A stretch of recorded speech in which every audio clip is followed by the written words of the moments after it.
Recently, it seems like Psyonix and Epic Games have really been cracking down on rules and stuff that they put not only in their code of conduct, but just across the board for terms of service.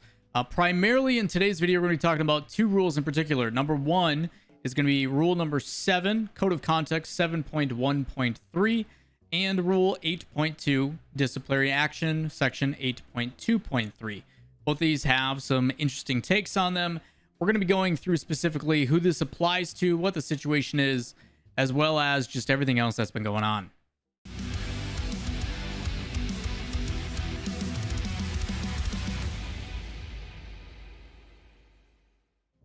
What's up, everybody? Lawler here, your inside source for all things Rocket League. Going to be talking about a competitive ruling that happened just about 48 hours ago in regards to a situation that went down on Rizzo's stream. For those that are unaware of what happened, the Intel World Open Qualifiers for Rocket League have been going on, where multiple teams are signing up and trying to compete with players in their region or people that currently reside in that region for a competitive side to go up and try to play for a bunch of money. One of those teams in particular is the Stews, which showcases Fireburner, Rizzo, and Sizz. During this time, there has been a lot of complications with the Intel World Open. And if you guys haven't seen my video on the Intel World Open and some of these problems, you can check out that video somewhere listed up here. It's the same video I put out yesterday. The short explanation of it is there's been a lot of delays going on. There are certain people that are starting to basically try to not only match fix, I guess, but they're reporting scores early, which causes a massive delay in the tournament. There's people that are having to wait 3-4 hours to play their matches. There's been a lot of complications, and most of all, the seeding has been absolutely atrocious. Seeding from some of the top teams in Europe have been putting them at like 88. Some other teams that have reputable players are putting them in like the 200s rather than in like the top 30. So seeding isn't really a thing. You've got a tournament that's running on a delay and a bunch of other issues. And one thing that's actually been persistent in Rocket League for pretty much since its inception, which, as we all know, is servers. Servers have primarily been a little bit better on the East Coast, hence a lot of teams moving their team houses. Primarily, you look at someone like G2, you look at the ability from Space Station when they did theirs. Their stuff is done on the East Coast. Evil Geniuses didn't, I don't know, for whatever reason, but the West Coast has always had really bad server issues, and that is something that has not changed anytime soon. It leads to a lot of frustration. There's a lot of players that do have to play West Coast because all of these servers are on US East. I will say there is RLCS servers that are located somewhere in the Midwest, but generally, from someone who lives in the Midwest, my ping to US East compared to US West is night and day. US East, I pull like 35 to 40 being from Wisconsin, but West Coast servers, I pull like 80, 90. And it's just without question, whatever it is, I don't know if it's the server hops or however it applies, it is just such a significant difference.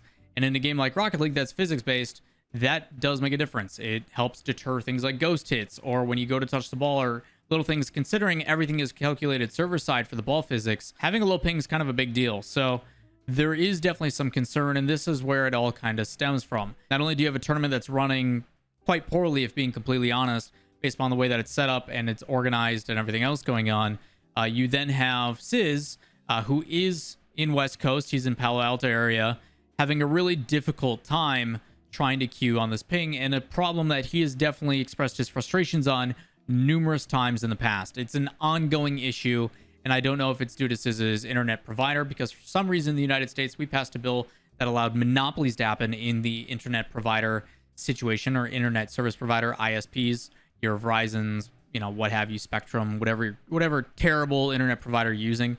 Because there's no competition, you're kind of just stuck with one option or the other. In my circumstance, I either have Spectrum or I think AT&T, and AT&T has a data cap still in 2021. Why the United States doesn't use it as a freaking utility, I don't understand, but that's a whole different conversation. Either way, it could be Sizz's internet, it could be servers themselves, it could be a multitude of things, but ultimately, the stem or the core issue is the fact that Sizz is having difficulties on ping-related issues.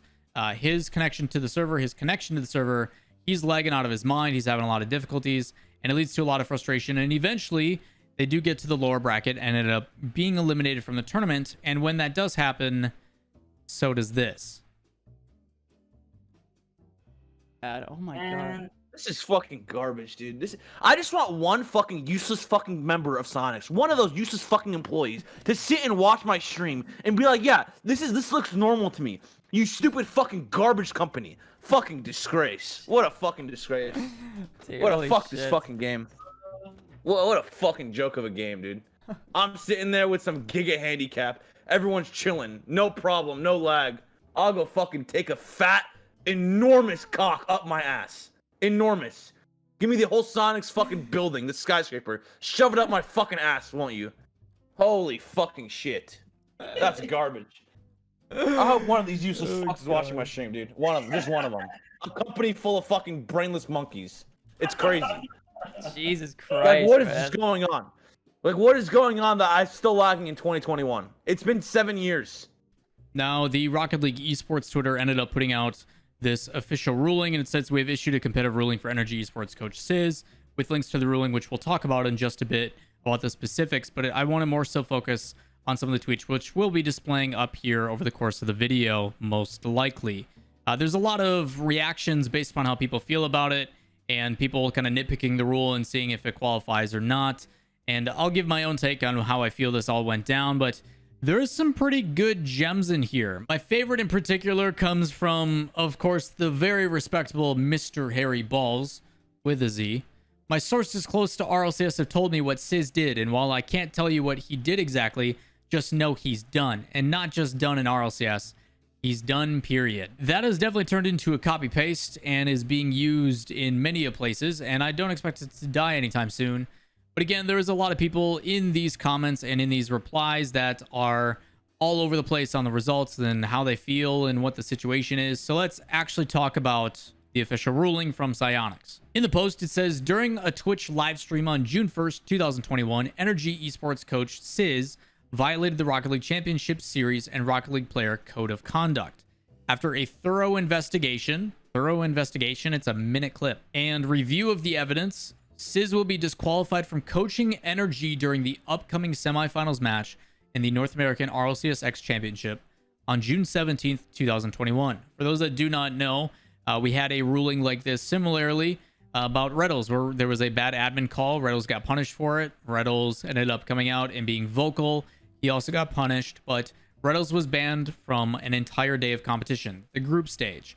And in this regard, the reason why it's only technically one match is because this one match is a best of 7 3 times. They're playing a best of set. So 3 best of 7s, whoever wins the first 2 out of 3.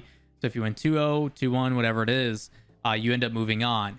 Which means if NRG does win that semifinal and goes into the grand final, then Sizz on that same day is able to come back and help coach. After playing Rocket League on Twitch livestream, Sizz violated the RLCS and Rocket League Player Code of Conduct. This behavior included, but is not limited to, berating and harassing Psyonix and its employees. It then references 2 rules, the ones that I mentioned in the intro. Rule 7, the Code of Conduct with Section 7.1.3, and Rule 8.2, Disciplinary Action, Section 8.2.3. Rule 7.1.3 states that players shall not behave in a manner which violates these rules, which is disruptive, unsafe, or destructive, or which is otherwise harmful to the enjoyment of Rocket League by other users as intended by Psyonix. In particular, and this is the one that it really hones in on, players shall not engage in harassing or disrespectful conduct, use of abusive or offensive language, game sabotage, spamming, social engineering, scamming, or any unlawful activity, also known as toxic behavior. As for the second rule, 8.2.3, it says if Psyonix decides that there have been repeated breaches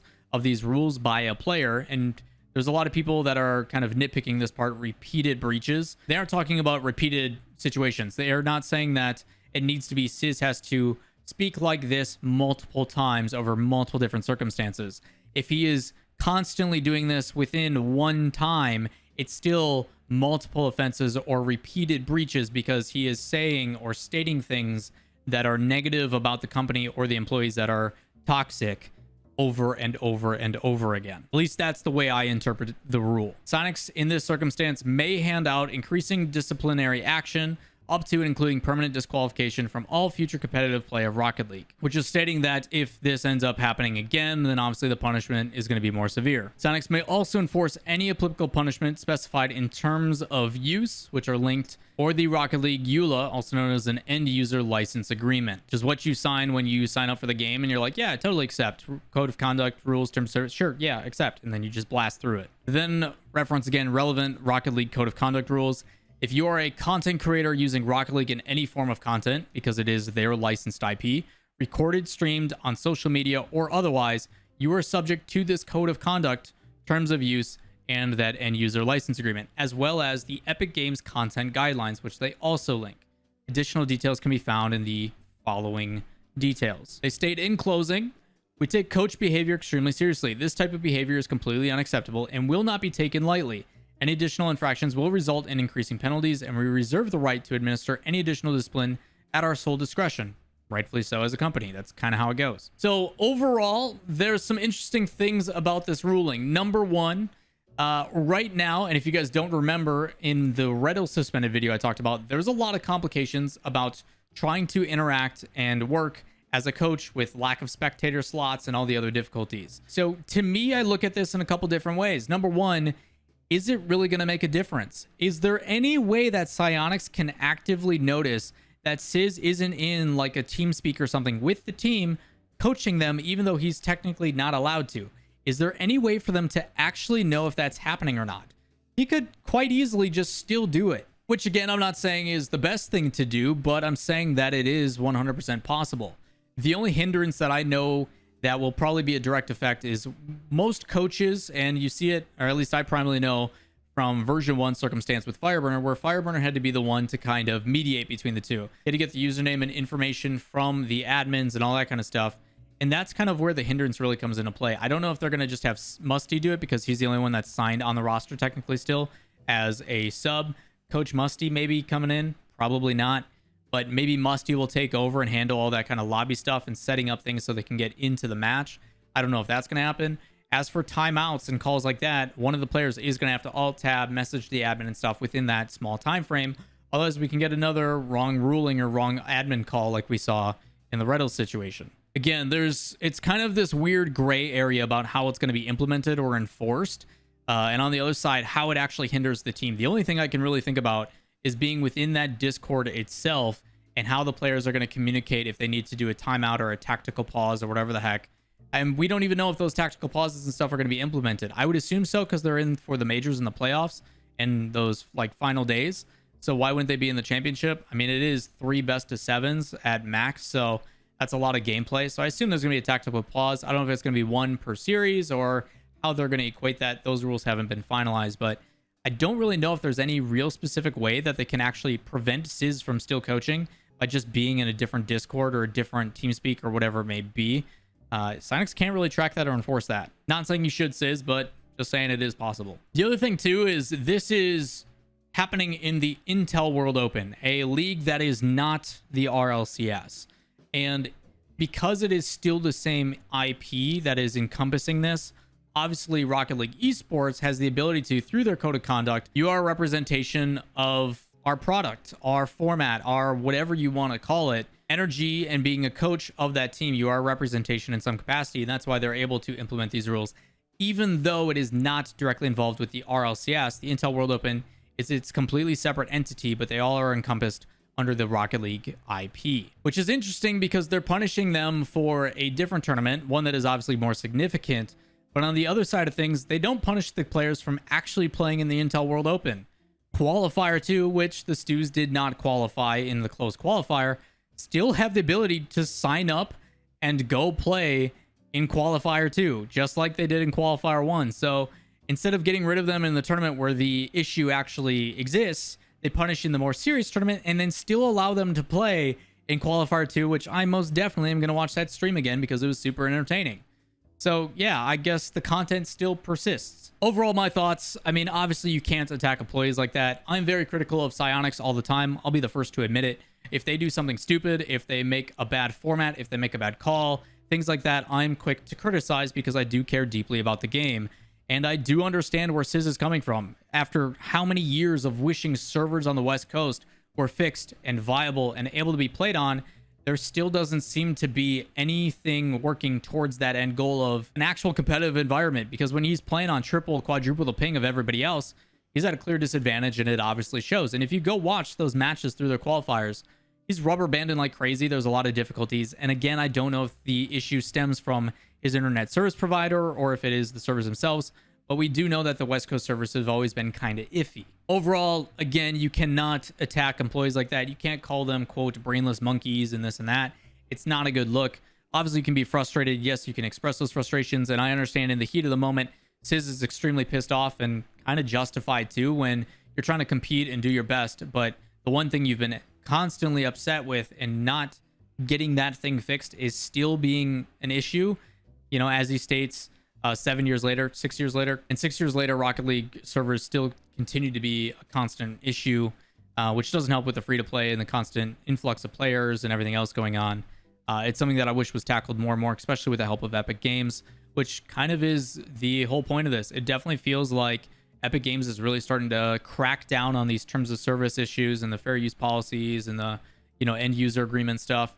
And there's more about that in the future. In a future video, I'll be talking about how there is certain YouTube series that are getting the boot because of these user agreements and everything else going on as well. So a lot of things that it feels like Psyonix is really starting to crack down on, and it makes sense. Obviously, they're trying to become a professional league. They want to be viewed as someone that conducts themselves professionally, and allowing stuff like this and people to publicly badmouth you and your employees is obviously not a good look. And if they don't act and if they allow it to go by, what kind of things does that say about their own company? What kind of things is that going to do when a future player ends up doing the same thing? It's just that they kind of have to. So yeah, obviously the ruling is issued. I'm sure Sizz learned his lesson and won't be doing it again. I do agree with him though. I would be extremely frustrated about the servers on the West Coast. The few times that I've played on the West Coast, it has been not a good time. And I can't imagine him trying to compete in tournaments with that ping difference. It's just, you're at an automatic disadvantage and you kind of get ruled out of the game. It's like the team's playing 2v3. It's gotta suck. Like I said though, bright side, we get to watch them play in Intel World Open Qualifier 2. That's cool. Hopefully that answers all your questions about the recent ruling. If you guys do have any additional ones, you can always drop those in the comments down below. I'll do my best to answer those with any follow-ups. Links to everything I'm talking about will be in the description as well if you'd like direct links to the stuff that I've referenced throughout the video. Probably a majority of the tweets you can find on the Rocket League Esports Twitter as well, where they put that competitive ruling. There's like 270 replies, pretty much where all of them are, especially the hilarious copy pasta. But that is going to wrap it up for this video. If you guys do like the content, as always, give it a thumbs up as it does help me out greatly. Leave comments down below. Interaction with the video does help a lot, and it helps it get recommended. And if you enjoy my content and would like to see more, the easiest thing you can do is where it has that red subscribe button. Make sure you click that and hit the thumbs up, and make sure you turn on notifications so you see all the latest Rocket League news. But that is going to wrap it up for this video, and we'll see you in the next one. Peace.